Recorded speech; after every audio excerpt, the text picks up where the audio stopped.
Get in there and stay there, you little slut!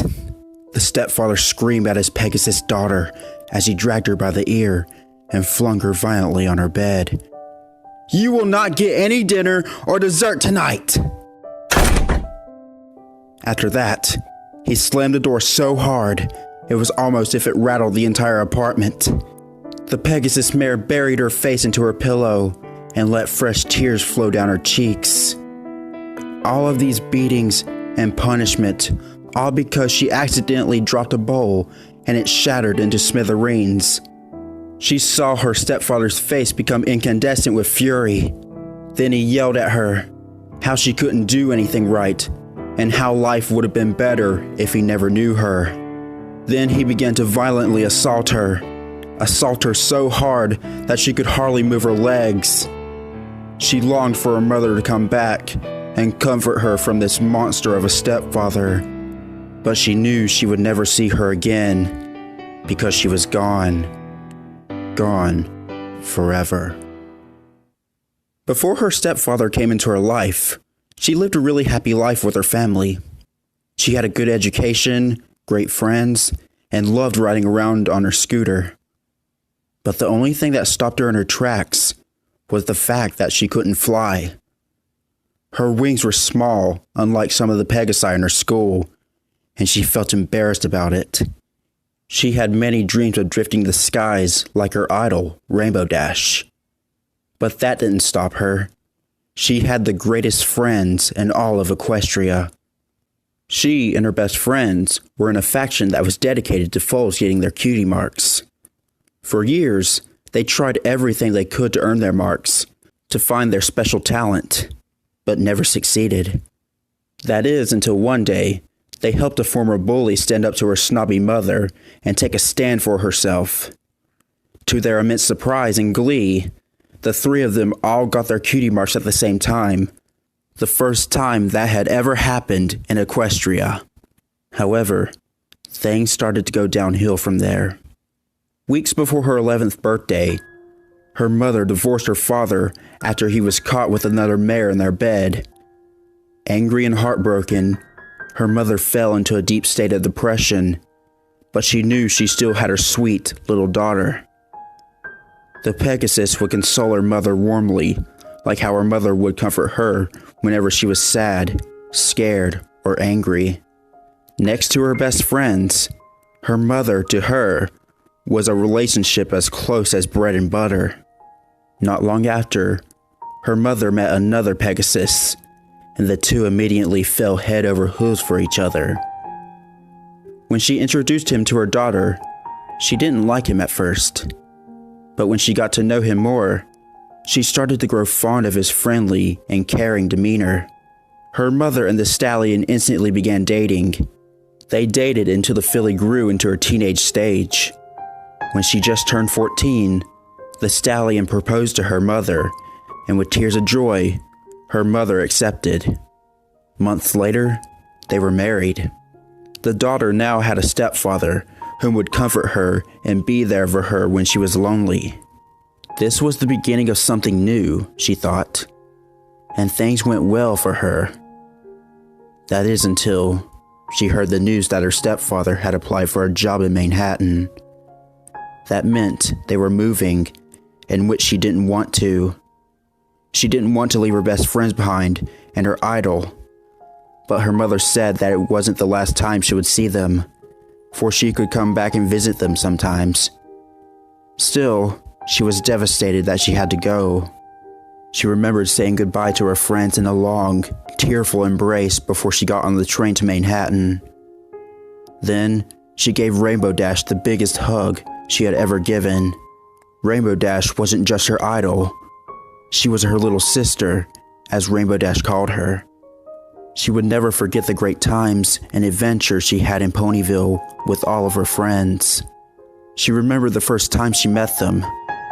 It was in Sugar Cube Corner. She and her other friend hid under a table, listening to two of their former bullies, whom was now their friend, tease a yellow filly with a big pink bow etched on top of her red mane. They had heard enough. She and the other pony came out from under the table and stood up to the two snobby fillies, revealing to the red-maned filly that they didn't have cutie marks just like her. She remembered the three trying to come up with a name for their faction. Then they found the perfect name. The name that stuck out as a gem in her childhood memories.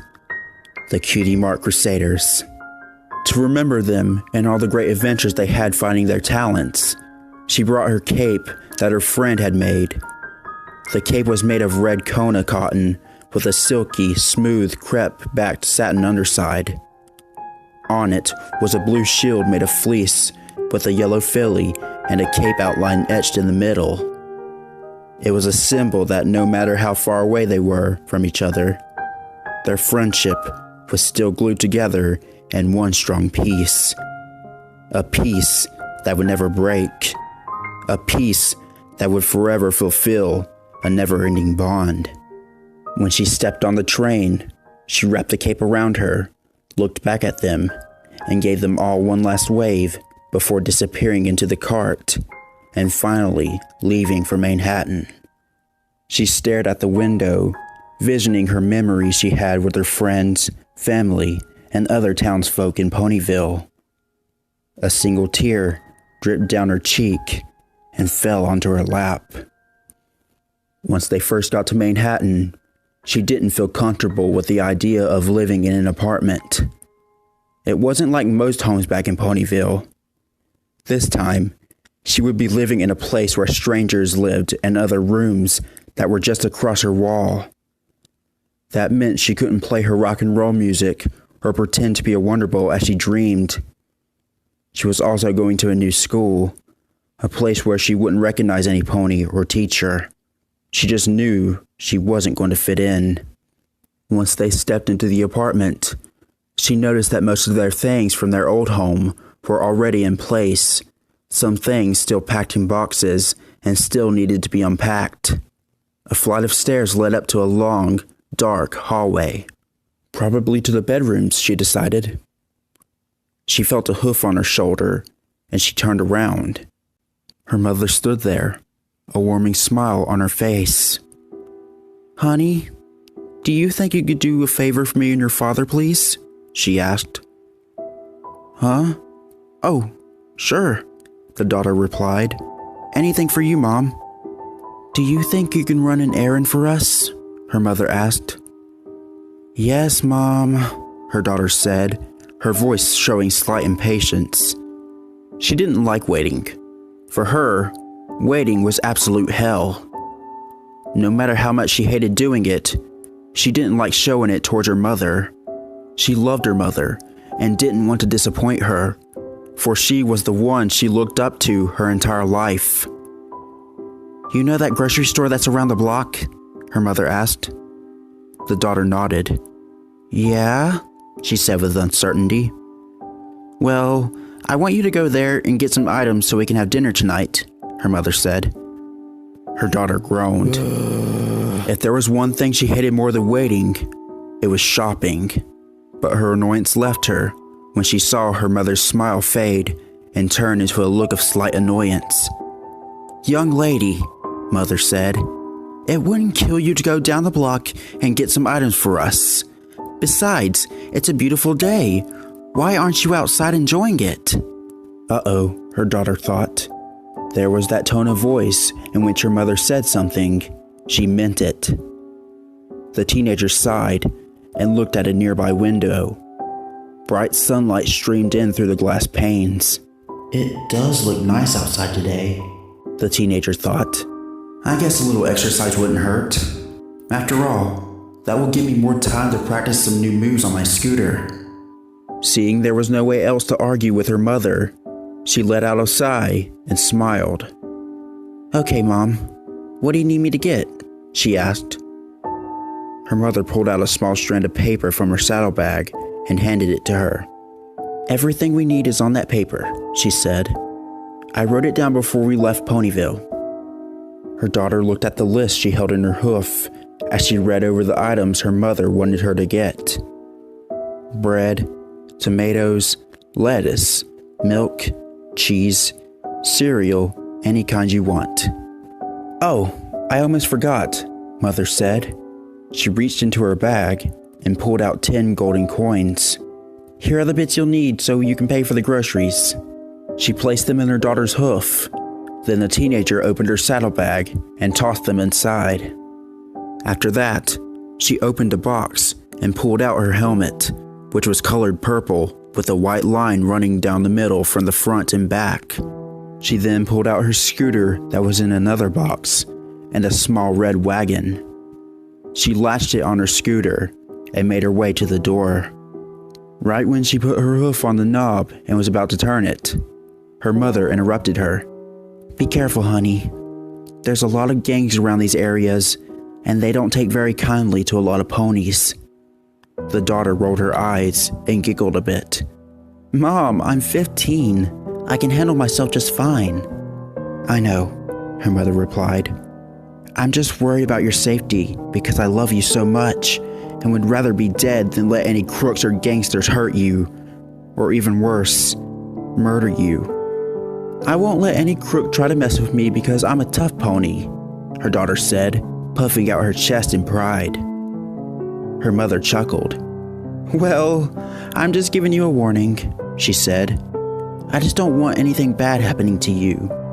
Now, come here and give me a hug. The teenager trotted over to her mother and embraced her. It felt warm, the way she liked it.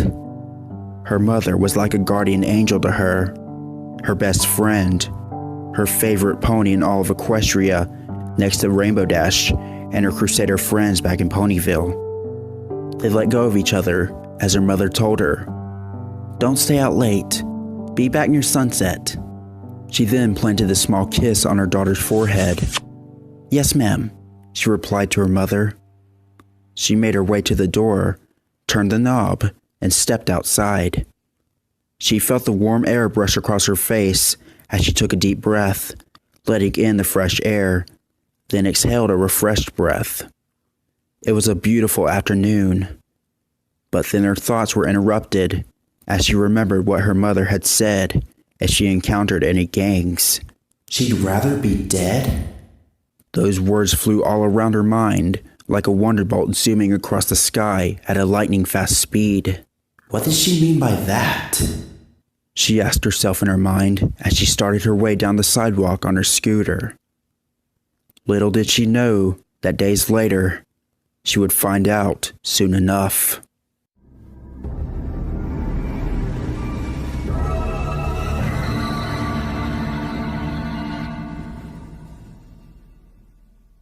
That night, they had a good dinner. Luckily, she didn't run into any gangs or crooks around the city. Then it was time to go to bed. She went into the bathroom, brushed her teeth, and went to her new bedroom. It was a bit empty, but her bed was there, and she would have time tomorrow to put her things wherever she wanted. But first, she had to go to school, so she would have to wait until she got home. When she first stepped hoof onto the property of her new school the next morning, she noticed it wasn't the small schoolhouse she used to go to in Ponyville. This school was much larger, more immense. There were a lot of ponies she didn't know, but she decided to calm down and give it a chance. She couldn't turn around and just run back home like a scared dog. When she stepped into her classroom, some ponies stared at her with confusion. Some were turned and talking to their classmates, not noticing that she had just walked in. But when she introduced herself to them, they were nice and friendly to her. They liked her tomboyish attitude and her athleticism. All of them, except for one. He was the meanest, nastiest student in the school, and he did not like her at all. She was already used to it because she had been bullied at school numerous times back in Ponyville when she was a filly. But this bully was much worse. The worst thing about it was that he sat right behind her. Over the course of days, he did everything he could to make her miserable. One time when she was walking down the hallway, he tripped her and she fell, dropping her saddlebags that were filled with her school supplies. Books, Papers, journals, and pencils were scattered everywhere. Some ponies laughed, others helped her. Another time, he wadded up a spitball, stuck it in a straw, and when the teacher wasn't looking, he spat the wet glob on the back of her neck. He would also pull her mane and make fun of her inability to fly by calling her awful names such as chicken and flightless pigeon. Even though she held a calm expression on the outside, she tried her best to keep the anger that was building up inside of her bottled up. She knew fighting wasn't the right thing to do. It would only make things worse. So she decided to tell a teacher. The day she told the teacher about the bullying was the same day a horrible tragedy would occur. One that she would never forget and would leave her traumatized forever.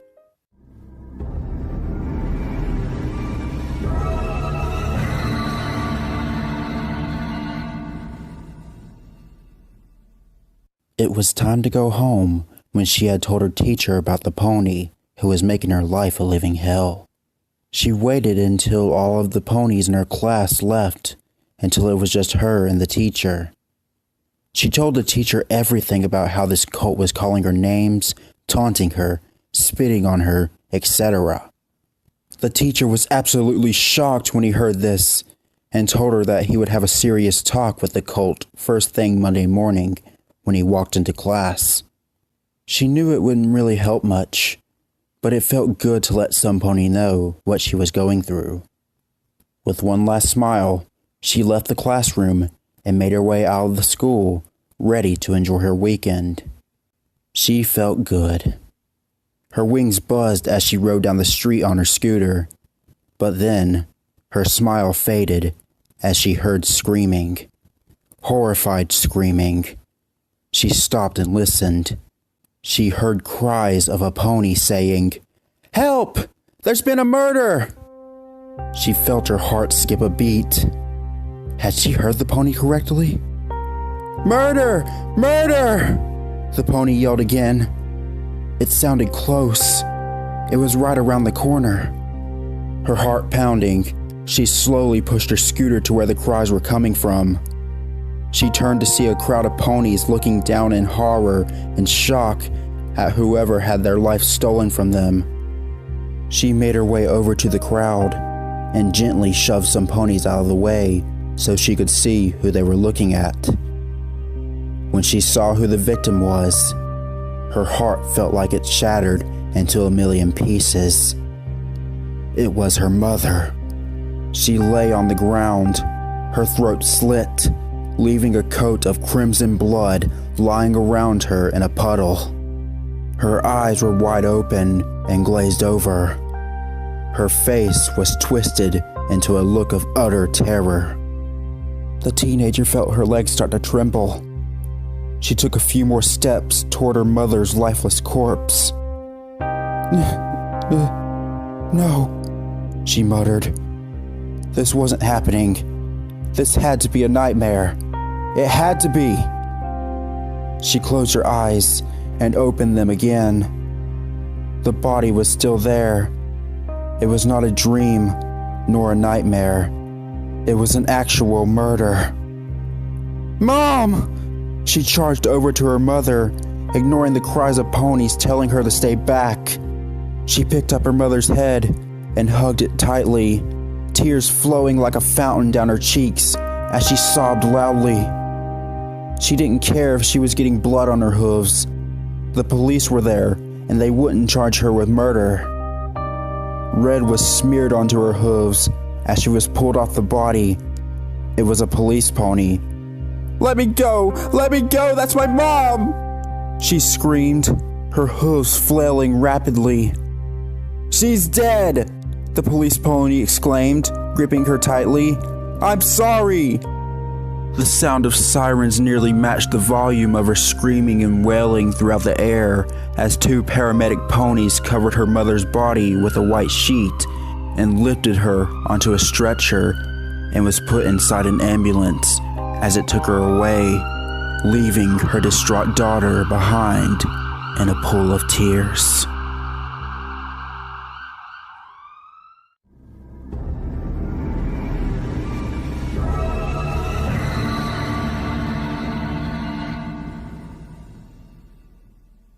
1 week had passed since that horrifying and traumatizing experience. At her mother's funeral, she couldn't contain her tears. Her best friend was gone forever. She hoped to imagine it was just a nightmare whenever she woke up, but it was always reality. She didn't go to school for an entire week since the murder. She was afraid to face her bully and was afraid she was going to cry like a baby in front of her classmates. Even though her stepfather was as depressed as she was, he told her that she had to stop skipping school because she was missing out on homework and quizzes. As much as she wanted to protest against it, she knew it would only just make things useless. So what choice did she have? And so, here she was on a cold, rainy Monday morning, sitting in her classroom, staring down at her desk. She was relieved when she found out that her bully had been moved to a different seat. But that still wasn't enough to make her happy. Ever since her mother's death, her teachers, classmates, and other ponies in the school noticed her change in attitude when she entered the building. Usually, she was always energetic and outgoing, always talking and being athletic. But now, she was more quiet, not looking at any pony.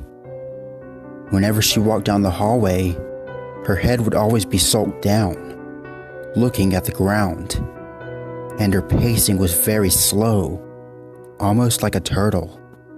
To some ponies, they were sorry and worried for her, but for the colt who bullied her, it was a bullseye for his anger ever since he had found out she had told the teacher on him and got in trouble for it. At lunchtime, it would be a perfect time to confront her, to vent at her, but he should have regretted that decision because later on that day in the cafeteria, he would do something that would make her snap.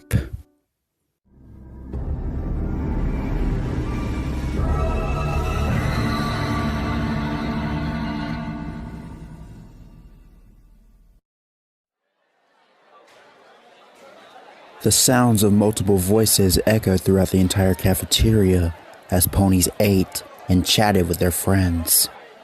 The Pegasus sat alone at a table, slowly chewing her sandwich without even turning her head when there was a loud crash as some pony tripped and dropped their tray, spilling the food contents everywhere as laughter filled the room. "Hey, chicken!" a voice called. She didn't even have to turn her head to whoever was yelling to her. She knew it was the bully, and he was standing right next to her. She could feel his rage-filled stare burning into her. "Did you tell on me?" His voice was filled with anger, but to his surprise and his frustration, she didn't even turn her head to face him, as if she didn't notice he was there. This infuriated the colt even more. "Hey, I am talking to you! Are you deaf or something? I asked you a question!" Again, she didn't even bother looking up at him. The colt grabbed the sandwich out of her hooves, slammed it on the table, and smashed it with his hoof. This got her attention. She looked up at him, her face mixed with a neutral, yet slightly agitated expression. The bully sneered at her. "Oh, so now you're finally gonna stop being a wuss and pay attention to me?" He then gave a malicious laugh. "You are such a worthless snitch. Telling a teacher on me is like telling your mommy that you've gotten a scrape on your knee." The Pegasi's eyes went wide and her pupils contracted. This made the bully's malicious grin grow wider. "But, oh wait, isn't your mommy dead?" He laughed again, not noticing the Pegasus beginning to shake and grit her teeth. He stopped laughing and noticed her change in expression. "Aw, is the little baby getting angry?" he said, baby talking her. "Your mommy's not gonna do anything about it because she's dead." Suddenly, He felt a hoof slam into his nose, and he fell back onto the floor. He covered his muzzle with both of his hooves and let the agonizing cries echo throughout the room.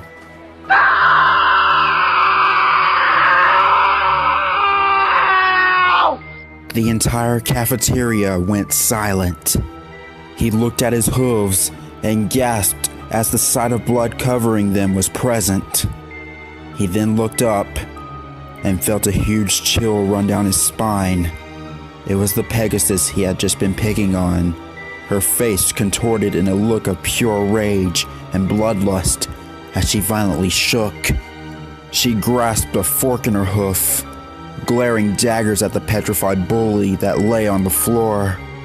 Then she lowered herself and pressed one hoof on his neck, cutting off his windpipe, and the other one with the fork to his throat, the points of the fork pressing against his neck.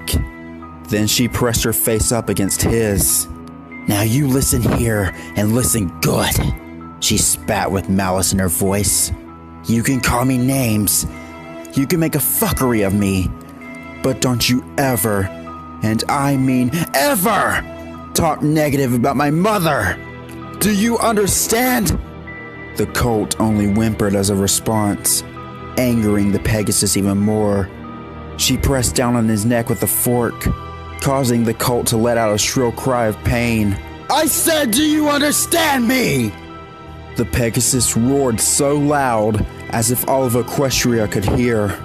The colt had tears coming out of his eyes as he choked out a response. Yes, please, don't hurt me." The Pegasus snorted, her hot breath coming out of her nostrils like a bull seeing red, and that's what she saw. Nothing but red. That was the color she wanted to see on her tormentor. Then she said something that made every pony in the room's heart skip a beat.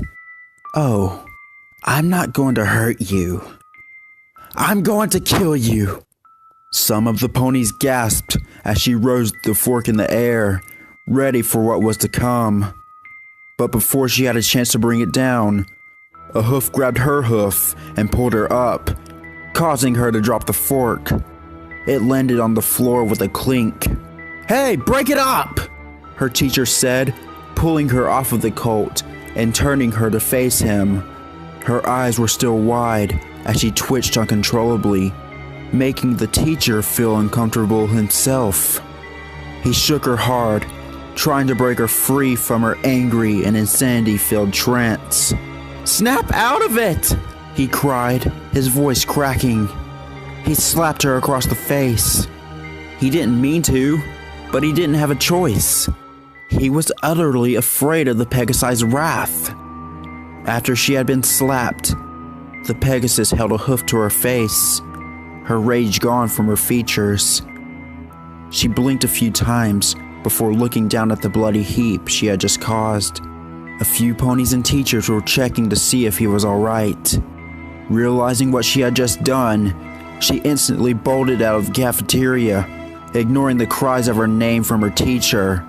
She bolted to her locker, pulled out her saddlebag, then ran outside and got on her scooter and sped away all the way back to her home. Once she got back, she was soaked from the heavy downpour outside as she ran into her bedroom and buried herself into her pillows and let mixed emotions of fear, anger, guilt, and sadness pour through her tears. She had never been so violent in her life. She had anger issues, but she never expected herself to explode like that, especially in front of a lot of ponies in school. She also didn't expect herself to go as far and try to attack the pony with a fork. If the teacher weren't there in time to stop her from causing an even bloodier scene, the pony probably would have been dead by now. She cried until she fell asleep. Hours later, she awoke to the sound of the door closing and a pony that sounded like her stepfather sighing. She rubbed her dry, tear-stained eyes and looked at her clock. It was 3:45 in the afternoon. Weird, she thought to herself. I thought he didn't get off until 5 o'clock. She got up and stretched her hooves, then went to see who had entered the kitchen. As expected, her stepfather was sitting in a chair at the dining table, but she saw that he had a look of gloom on his face. Confused and a bit worried, she trotted over to her stepfather and sat down next to him. "Oh, hi," he said glumly without even glancing at her. Something was definitely wrong. Her stepfather was usually in a good mood whenever he came back from work. "Dad, what's wrong?" she asked, studying his expression. I got fired," he told her. "My boss just randomly came up to me in my office and told me that my services were no longer required." He let out a sad sigh. "Now without a job, I don't know how I'm going to put food on the table. If only your mother were here, she'd know what to do." The teenager looked down at the table.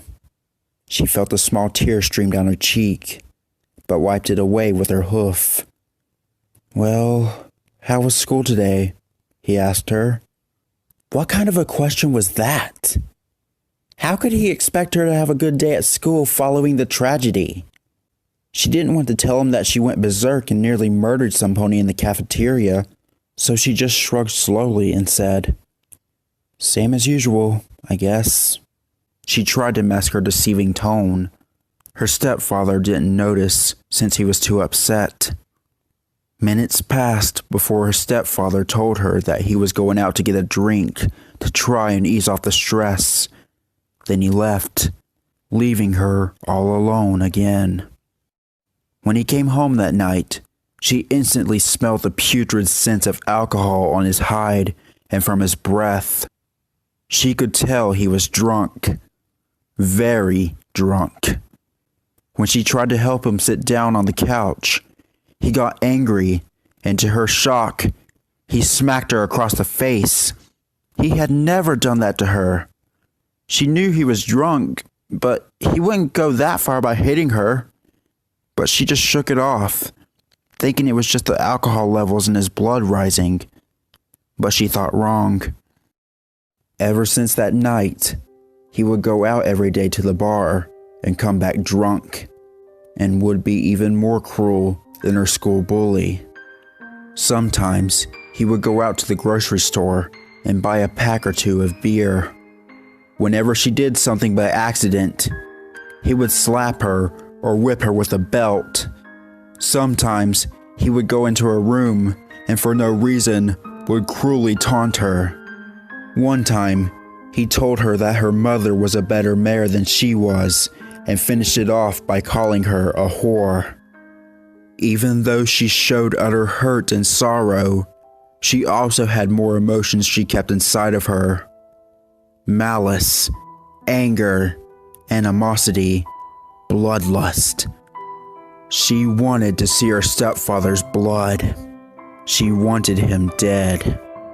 Even though she had been feeling these strong emotions toward him, she knew if she killed him, she would act just like him and would be behind bars.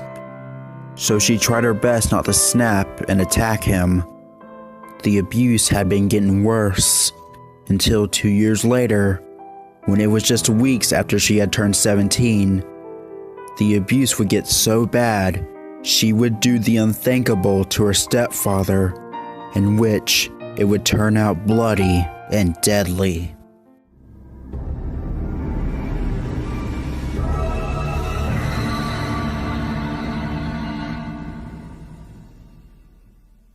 "2 years.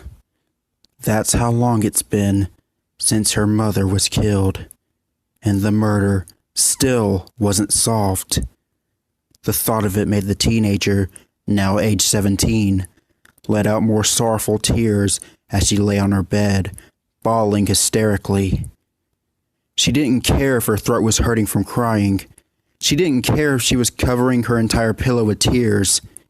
She just wanted to make the abuse stop.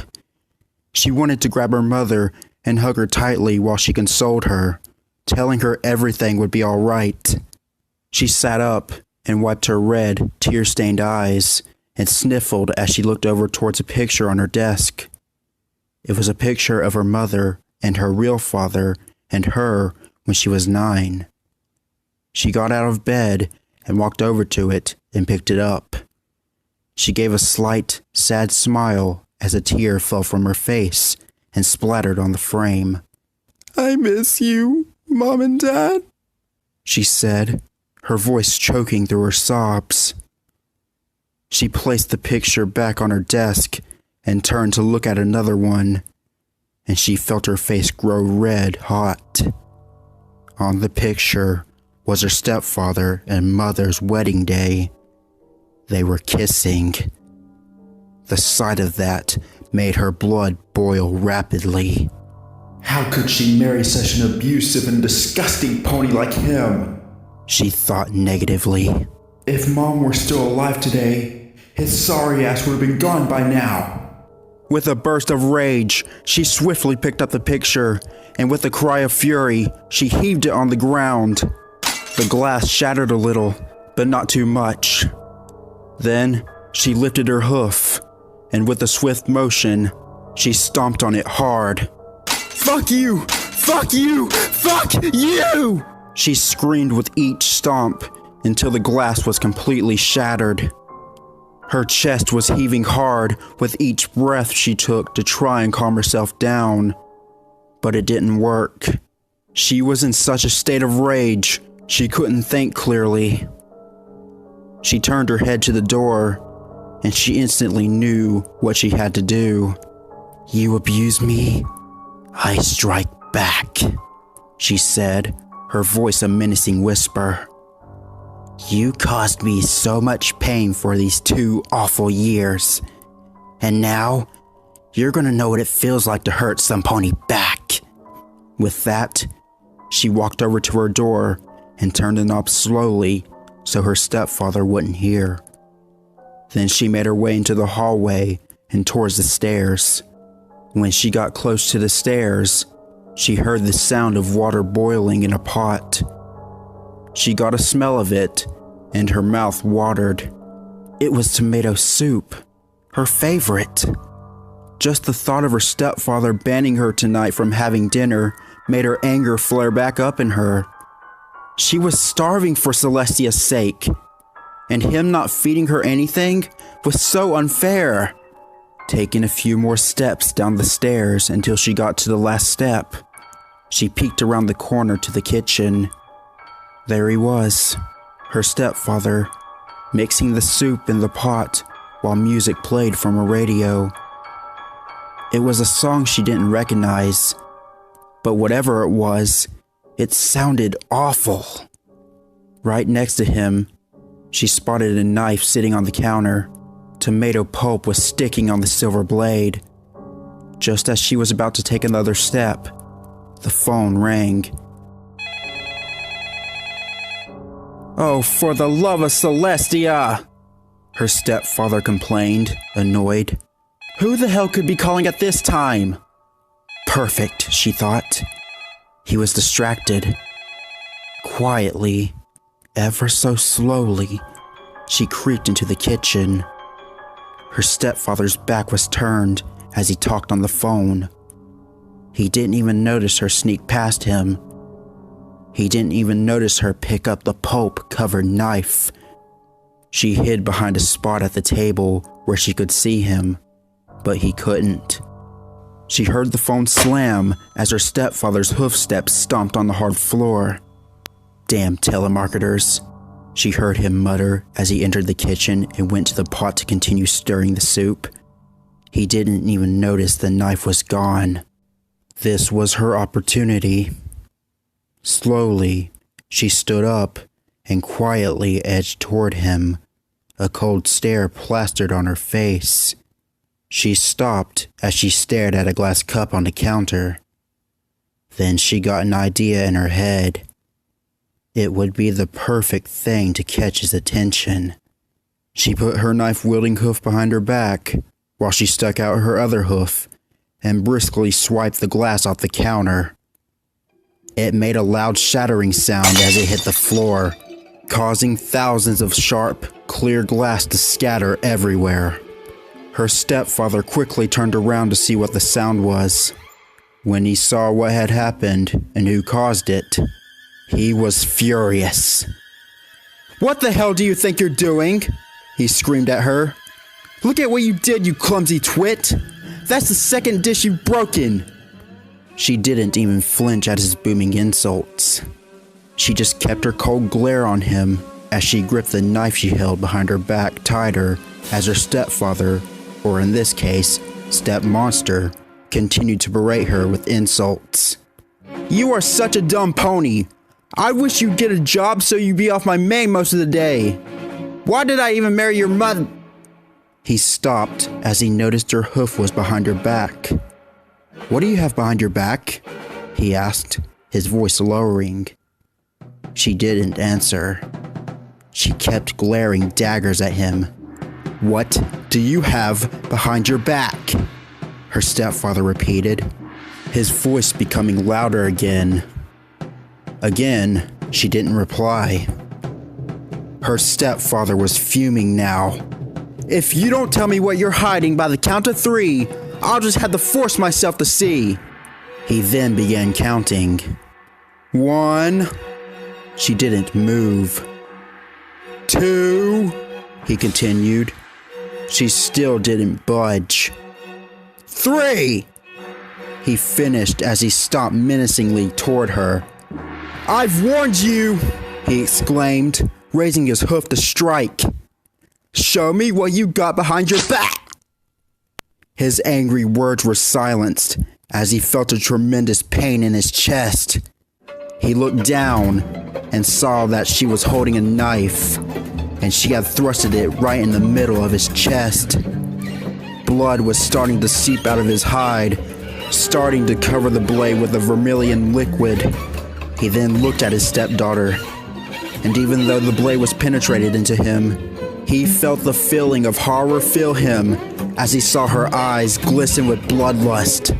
A look so terrifying, it could kill a pony just by staring at them. She then lifted the knife up his neck, causing him to gurgle and gag as blood poured out of his mouth. It felt like fire burning him as the blade thrusted up his throat. He knew he wasn't going to make it out alive. He knew he was going to die, and it would be by his stepdaughter. And in his final moments, he wanted to apologize for all the abuse and torture he gave her, all the physical pain he made her suffer through. But it was too late. With the force of speed, she yanked the knife out of his neck as blood poured out from the gaping incision like a fountain. And with one last gasp for air, his eyes rolled into the back of his head, and his body fell limp on the floor. As she stared at his bloody and lifeless corpse, she realized what she had done and began to panic. She had just murdered some pony, and now she was imagining her possible experience behind bars, laying on a hard, thin bed of wood. How she'd be forced to walk in shackles with criminals she didn't even know. How she'd have to be forced to eat revolting prison food. She shook in utter terror, sweat pouring down her face. "What am I gonna do? What am I gonna do?" she asked herself aloud. Her panicked thoughts were brought to a halt when she heard her stomach growl. "Okay," she told herself in her mind. "I'll take one taste of the soup. Then I'll dispose of the body and clean up the blood myself." Stepping over to the pot, bloody knife still in hoof, she leaned over the pot and sniffed it. It didn't smell much like the tomato soup she knew and loved. She took the wooden spoon out of the pot and tasted it, and immediately spat it out. It was awful. That wasn't the taste she remembered. Her stepfather wasn't really that great of a cook, but he did make some decent tasting things for her when he was his formerly nice self. But this was the work of an alcoholic. She wanted to add something to the soup to try to give it a more delectable taste. Then she realized she was still holding the crimson-coated blade in her hoof. She looked at it, examining the red liquid from her deceased victim. There was something about it that looked good, edible. So, without much hesitation, she stuck her tongue on the knife and licked the blood. She smacked her lips a few times before her face froze with surprise. Then after a few seconds, she took another lick. Wow, She thought. this actually tastes good. Still, she had to dispose of the body. She looked at the corpse, then the pot, then the knife, and an idea flashed in her head.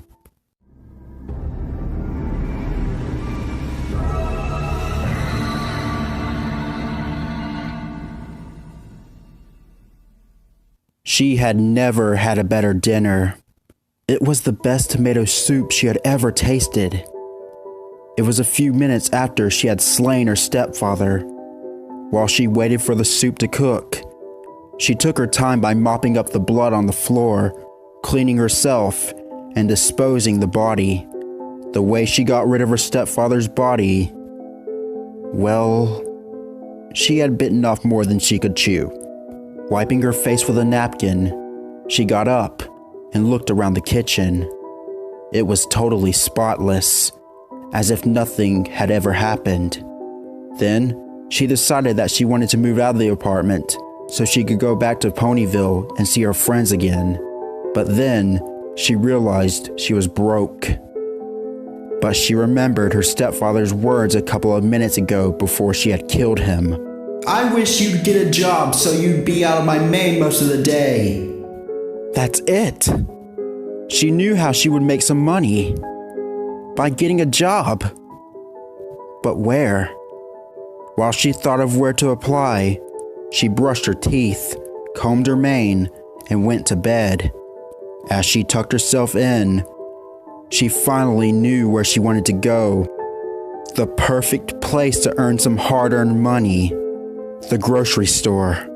She smiled at the idea. I'll go first thing in the morning. She told herself as she pulled the covers over her face and fell asleep into a world of peaceful dreams.